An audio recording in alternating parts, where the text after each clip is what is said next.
प्रभु श्री राम नगरी में धूमधाम से मनाया गया अन्नकूट महोत्सव। रामनगरी अयोध्या में मनाया गया धूमधाम से अन्नकूट महोत्सव। रामलला सरकार समिति सभी प्रमुख मंदिरों में विराजमान भगवान को लगाया गया 56 प्रकार का भोग। 56 प्रकार का भोग लगाने के बाद श्रद्धालुओं में किया गया प्रसाद वितरण। रामनगरी में अन्नकूट की है परंपरा दीपावली के अगले दिन मनाया जाता है। रामनगरी मठ मंदिरों में अन्नकूट कर्नाटक के श्रद्धालुओं ने रामलाला को 56 प्रकार का भोग किया समर्पित। आज जो आयोजन हो रहे हैं यह 56 भोग का आयोजन है, जिसको एक भाषा में बोलते हैं अन्नकूट महोत्सव। अन्नकूट यानी अन्न का पहाड़ खड़ा करना, उसको अन्नकूट कहते हैं। यह परंपरा करीब 5000 वर्ष पुरानी परंपरा है। भगवान श्री कृष्ण के काल की बात है। समस्त ब्रजवासी गण दीपोत्सव करने के पश्चात प्रतिपदा तिथि को प्रत्येक वर्ष इंद्र की पूजा करते थे। देवराज इंद्र की पूजा करने से क्या उनको प्राप्त होता है? नंद बाबा कहते हैं,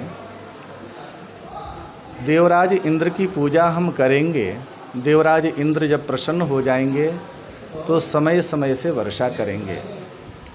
क्यों? क्योंकि देवराज इंद्र मेघ का प्रतिमूर्ति हैं। मेघास तस्यात्म मूर्तयः, ऐसा भागवत जी में कहा है। तो भगवान श्री कृष्ण ने नंद बाबा से समस्त ब्रजवासियों से कहा है कि देवराज इंद्र की पूजा आप बंद कर दोगे तो क्या देवराज इंद्र समय से वर्षा नहीं करेंगे? उनकी ड्यूटी है समय से वर्षा करना। वर्षा होगी तो अन्न उत्पन्न होंगे, अन्न उत्पन्न होंगे तो समस्त जीवात्मा उसको खाकर तृप्त होंगे। आप एक बार बंद करके देखो। बहुत कहने के पश्चात नंद बाबा तैयार हुए और सभी को लेकर के 56 भोग बना करके भगवान श्री कृष्ण गोवर्धन पर्वत के नज़दीक आते हैं। वहाँ पर मानसी गंगा प्रकट करते हैं।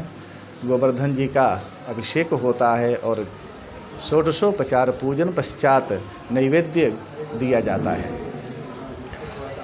और वो तो पर्वत के रूप हैं, लेकिन भगवान श्री कृष्ण ही 56 भोग को भोग लगाने लगे। और यह बात देवराज इंद्र को किसी ने जाकर के बता दिया। देवराज इंद्र बड़े कुपित हुए और यह ठान लिया कि समस्त ब्रजमंडल को ही नष्ट करके रहूँगा।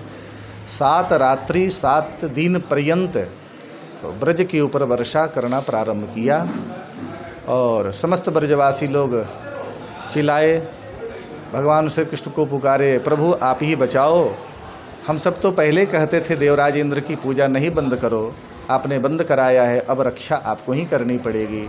देखते देखते भगवान श्री कृष्ण उस गोवर्धन पर्वत को उठा करके 7 रात्रि 7 दिन पर्यंत गोवर्धन पर्वत को उठाए रहे और उसके नीचे समस्त गोप बालक ब्रजवासी गौ माताएं सब एकत्रित हो करके आनंद लिए। इससे स्पष्ट हुआ कि भगवान श्री कृष्ण ही ईश्वर हैं।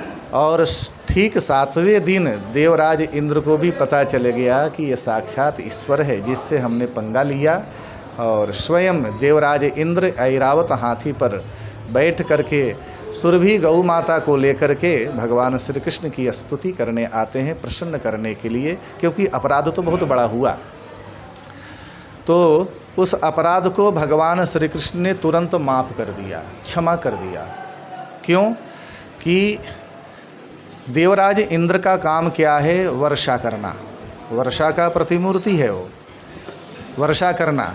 तो भगवान ने कहा कि ये तो वर्षा ही किया है, कुछ अधिक मात्रा में कर दिया, लेकिन काम अपना किया है।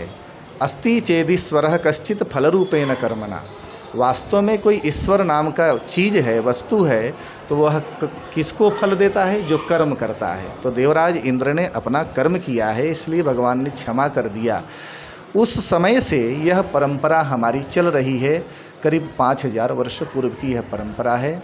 56 भोग आज यहाँ पर माधव सेवा सदन में 56 प्रकार के व्यंजन बना करके भगवान श्री सीता राम जी को निवेदन किया गया और आप सब आए हुए हैं, भक्तजन भी आए हुए हैं, प्रसाद पा रहे हैं। जय श्रीमन्नारायण। स्वामी रामानुजाचार्य, माधव सेवा सदन, अयोध्या।